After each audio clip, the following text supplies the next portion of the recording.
Right. So Are if we we starting? start, yeah. Oh, and right. we keep. So I'm having an interview here with Kitty O Kane. Kitty and I go back many years, quite a few years, and I've said her earlier on. It's always a pleasure, and it's a great pleasure. I've been asked today again to just have a yarn with her. So digging some deep into what and Kitty's past and maybe a bit of my own, they come along the way. But I'm going to start on with Kitty by asking you just. You were not born in Derry.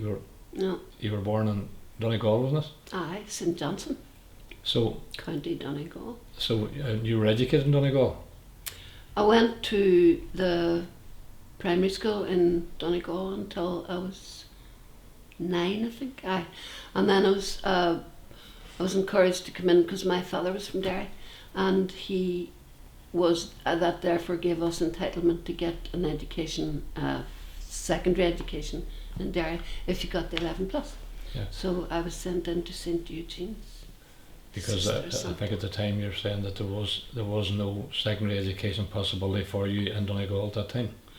There wouldn't have been, well, there was boarding schools in Letterkenny and things, but I don't know. So you My moved, mother's family had gone to Coleraine, so I was kind of lined up for that. so then when you moved into Derry, you lived actually when it was actually a part of what they call the Bogside now, although it wasn't in the Bogside. Whenever you grew up, you were a bit more upmarket. Then you were coming to what part of did you go to? Well, it was the end of the Bogside. It was Hamilton Street. Yeah. It was the very end of the Leggy Road that led on to Foyle Road and out by the river. We were only there a couple of years in Hamilton Street, and then we moved up to Argyle Terrace where my father and mother ran a shop. I did my O levels and my A levels and all those things, right, and I got accepted to Queen's. So what did you go to Queen's to study? General studies, English and languages. You know, I was kind of an English literature kind of person. So did you get involved in politics at all when you were at Queen's, or were you in? I did. Well, I got involved in student politics, you know, in the sense that we went along to meetings. I went along and had arguments. I remember there was a fellow called Jim Donaghy from Derry, and he seemed to have really good politics, and I was listening to him a lot. And I learned a lot about Derry from him. And there was Michael Farrell, and, you know, they were all kind of at a distance though. When I was back in Derry from Belfast, do you know what I mean? I was already starting to become very conscious about, you know, the poverty and the bad housing. It was mostly housing. And there was also a few of my colleagues that I met in been involved in going to the Labour Party and the Young Labour Party meetings, right? And there were a number of people who actually had come from fairly bad housing conditions themselves. So you started to get aware of what was going on in the town regarding housing.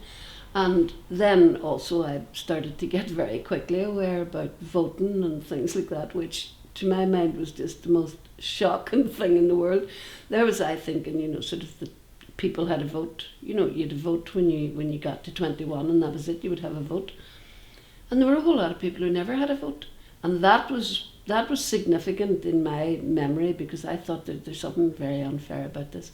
I never even noticed that I wasn't a person. You know, I was a female, like, but Yeah. I thought we were all persons. So when you got one man, one vote, I mean, I don't think I actually held a placard with one man, one vote, but I was perfectly at ease with it. Yeah. Do you know what I mean? Because I thought man meant human, like People, that kind man, of you people thought man- meant me as well. Man meant at that time mankind, but it didn't really. That sort of thing. It's funny, you know, you say that, but in reflection of the past number of years, and It's desperate. we reflect on it now. We think one man, one vote. You know, politically so incorrect now that it would have to be one person, one vote, or you know. That's right, and it just takes all the fun but- out of it.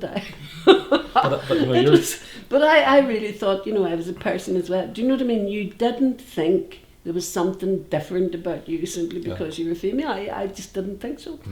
I remember the first time that I ever got really aware of that was when I met Kathy Harkin. You know, because I mean, Kathy was, and very recently I was looking at photographs. There was just this wonderful photograph, an old photograph of women coming out of Tilly and Henderson's factory after working, you know, all day writing them. Great picture, hundreds of women, and I was thinking that their whole lives were so separate from men's. You know, actually, like women's world was different altogether, except when they all met and fell in love and everything. But I had 3 older brothers and 1 younger brother. Like I lived in a household of men, Males. mostly, you know, and a big strong woman who was my mum. You know, so naturally I was going to think I was the same as everybody else. But then, I mean, you've actually mentioned Kathy Harkin. Ah, Kathy. I mean, you have to mention Kathy, you have to get a lump in your throat. She fairly led my life for me for a while. She was amazing. Her whole influence was so calm and so real. She was just, and it was after 68 and all that, but you know, the starting up of the refuge, the Women's Aid refuge in Pump Street, was probably the most significant thing that I was part of at that time. Do you know what I mean? Never mind the fact that, you know, sort of you getting bit off the streets and things like that, demonstrating.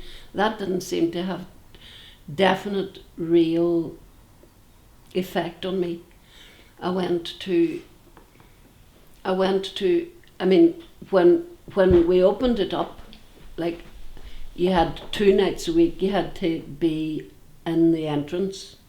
Do you know what I mean? Lying in your sleeping bag behind the front door in case it would be bit down.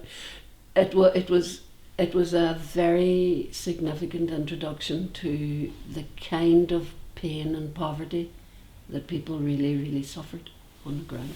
Yeah. Does that make sense? It does. It makes a lot of sense, and I'm glad you actually mentioned Kathy, because many times we would talk about females not being showing up in their roles sometimes within this, what happened in the last 50 years here, but Kathy was one of the stars, you know, and when anybody who remembers Kathy must remember the just one person who was going to get the job done at a very, and not. That's true. It hadn't got the profile it has now. You know, it actually, they would call it the Battered Women's Centre, or Home that's for right. Battered Women and all that title. Yeah. So I'm delighted you actually brought Kathy Oh, into well, that was because, but she had a strong mammy as well. See, I do think that if, you know, people have a long tradition of, you know, strong women in their lives, they had a better chance, at least, of getting things done out there than the people who were, I don't know, whose lives were dominated by respectability of the man being the front, etc., like that. And Mrs. Kavanagh had been widowed, I think, for quite a long time. I never met a husband anyway. When you know, when we went to their house in Bludger Street, and I mean, her mother was quite frail, but she still was, you know, she had opinions and strength and everything else.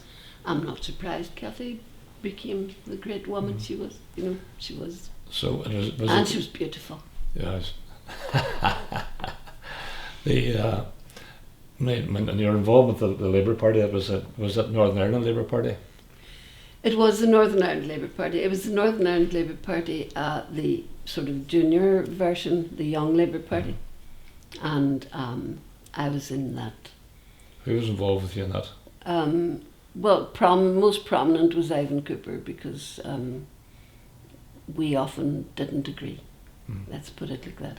Because by this stage my head was forming my notions, and I had decided I was definitely, you know, a socialist rather than just a Labour Party member, and I was reading away at Marx and Lenin, and God help us, I was trying to educate myself. And I was getting a lot of encouragement, because there were people like Eamon McCann, who I had known from I was wee, do you know what I mean, who was an influence on me as well.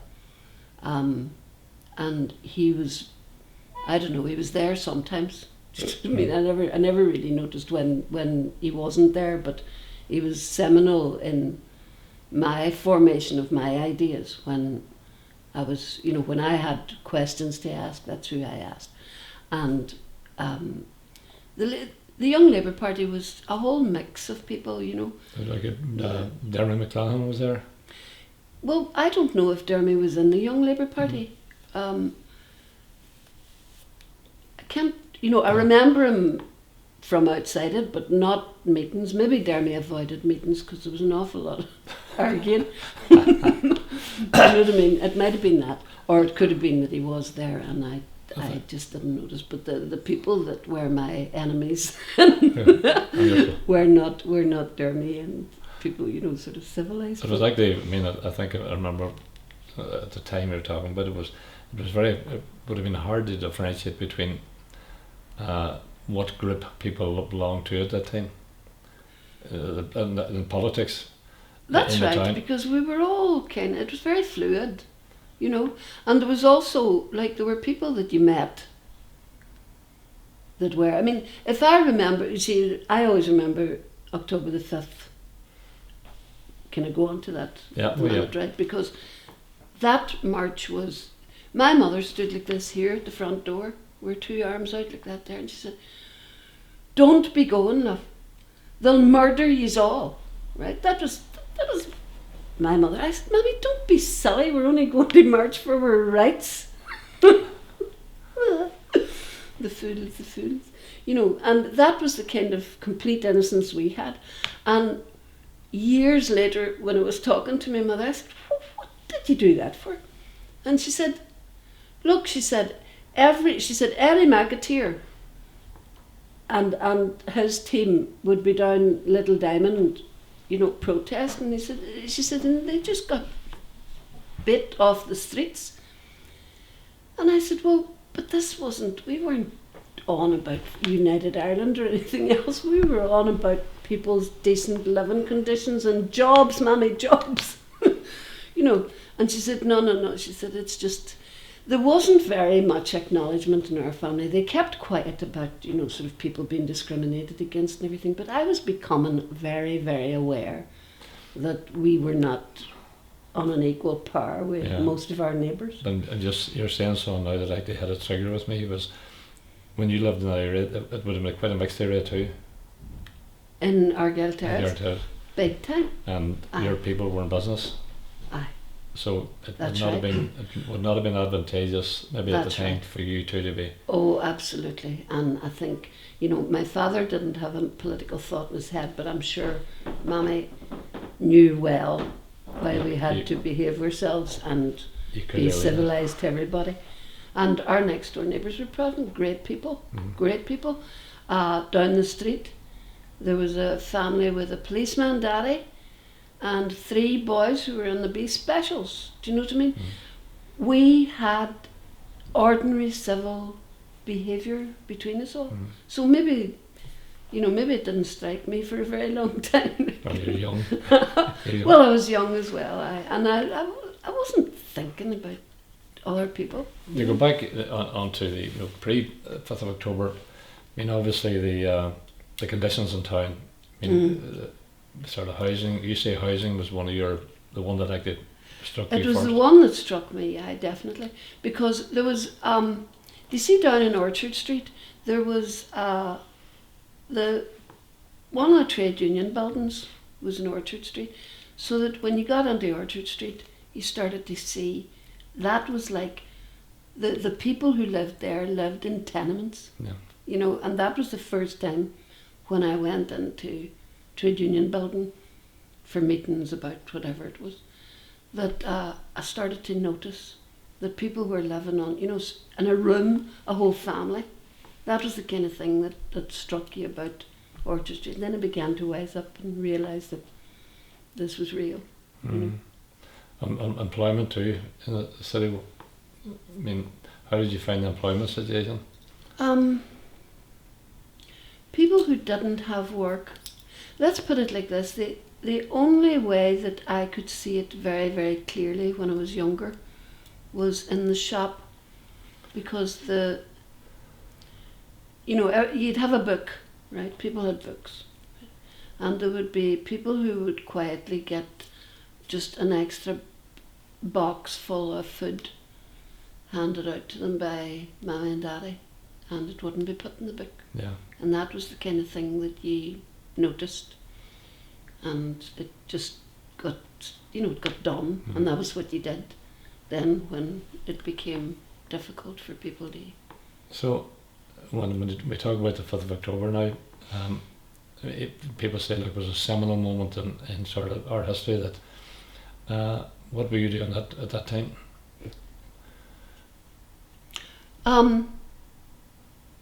What we mean you took part in that? I did, right? I was going to that because that was. You threatened your mother and you went all out. Aye, I threatened her.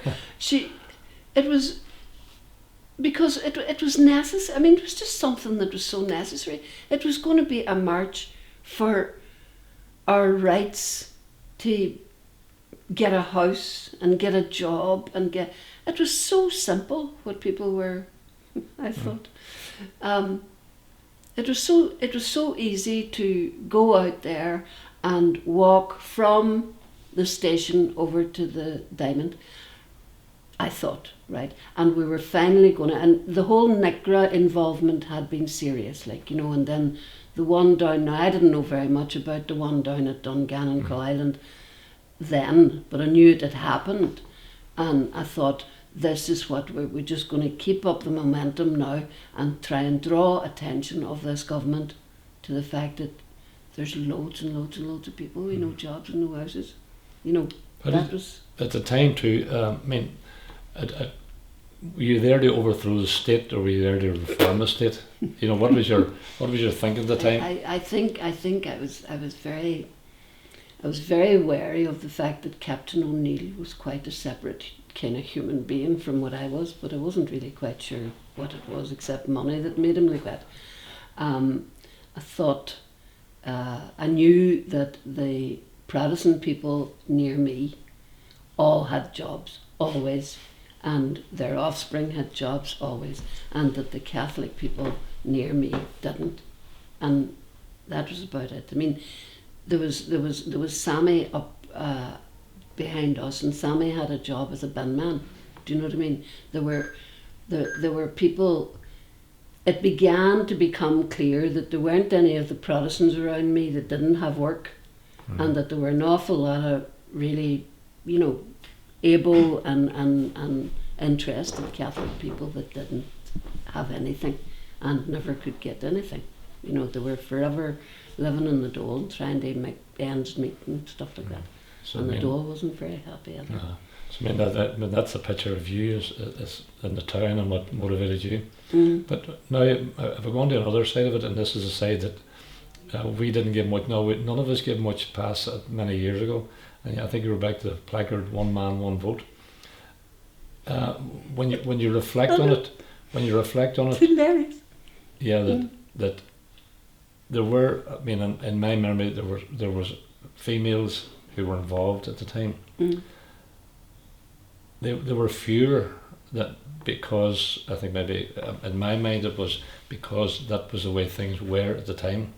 So when you did see a female who was active, they stood out more. I mean, you were active, and I knew others you talk about that were active, but there was it nearly that there was a mentality that it was a man's thing. Yeah, it was. But I think if you look at most of the women and girls who were out and about in those times, we all grew up with brothers. Do you know what I mean? There was a lot of influence on me by the fact that I grew up with 4 brothers next to me. Do you know what I mean? We all did the same kind of things, from madnesses when you were wee to madnesses when you were older. And I was at ease with that kind of world, but there wasn't. That's why I was talking about the women in the factory. I became aware more and more that there were just so many differences in the way everybody had their lives. you know, mammies and daddies got married and things like that, and then they had families, and the man went out to work and the woman stayed in the house, or also went out to work because they didn't, you know, they started having more families and everything else, more children. And does that make sense?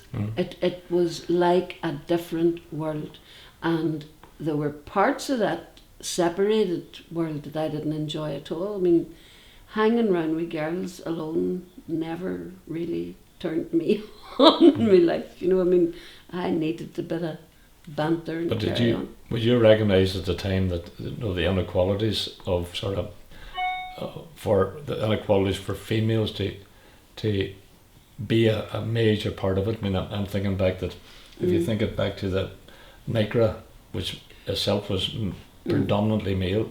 Again, it was I. That's why people like Madge Davison, you know, I kept thinking, right, you know, there's people, there are people up there, there are people who are in important places. And I mean, I was of the same era as Bernadette, right? So, you know, she had started to get really strong and mouthy, you know, earlier on. I didn't have the same facility for, you know, being out there, but there were women who were starting to be prominent, and even Betty Sinclair had been, you know, in the Communist Party for all those years, and she was quite stern and everything. I remember that, but I thought, no, there's women in doing it, but I wasn't obsessed with it either. I just thought there's a thing that you get when you're a person, and it's called politics. Do you know what I mean? I didn't notice that, you know, there's a whole section of society that's left out because they're mammies and they're important and that in the home and everything. Now, so after the 5th of October, I mean, the O'Neill reforms, the bits and pieces that some people believed that things would change. I mean, I think lots of us thought it would change quicker than they did, but and where were you at that time? That after the 5th of October, what was your involvement then? You still be?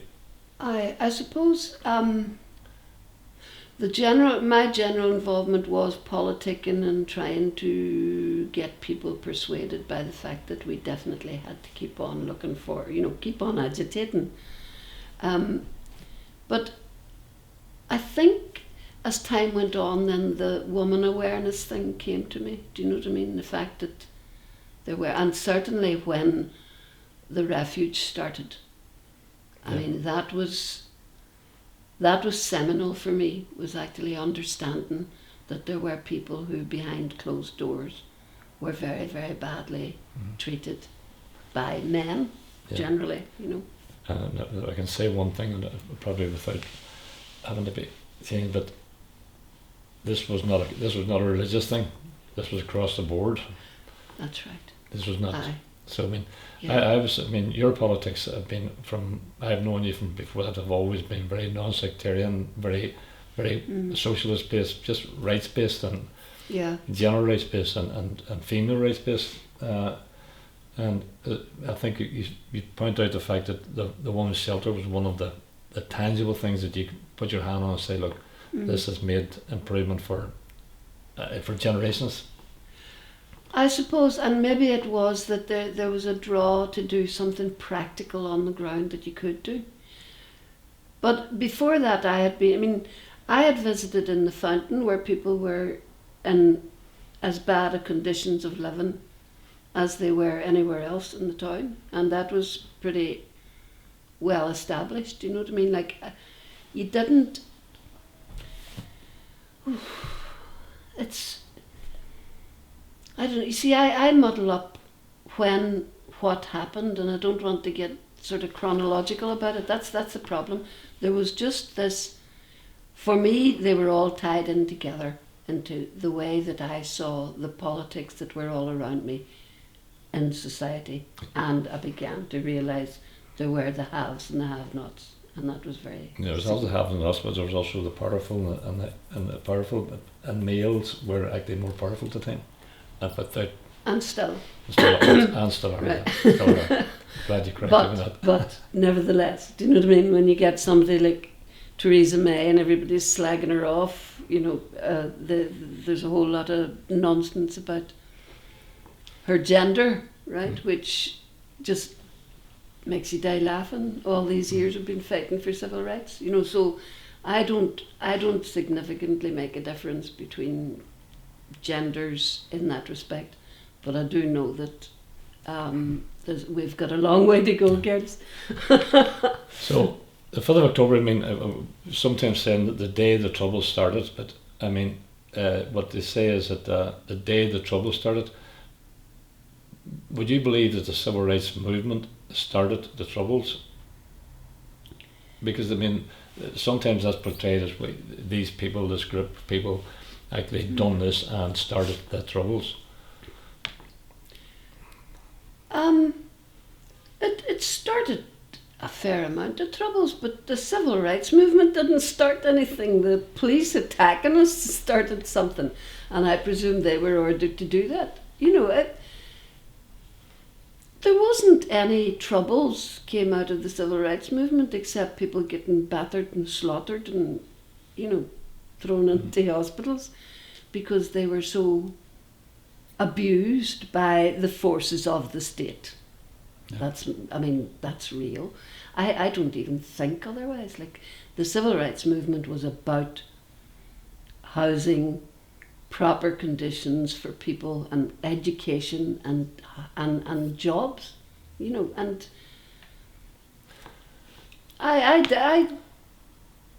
the majority of people who didn't have any of these were Catholics, end of, you know. But I don't think, I think it was this divide and rule. I was reading a lot of politics, remember, divide and rule, and they had us divided all right, and they were ruling us. But, you know, there were plenty of leftovers in the Protestant society around us that weren't getting well treated either. But they didn't see that as part of their concern for a good long time. And they did eventually. Gains from the civil rights movement, what would you think were the gains? Did it gain anything at the time, or what do you feel was? At the time? At the time there was a lot of international attention being paid, so that was worthwhile, even though it was for all the wrong reasons. We were getting battered in the streets.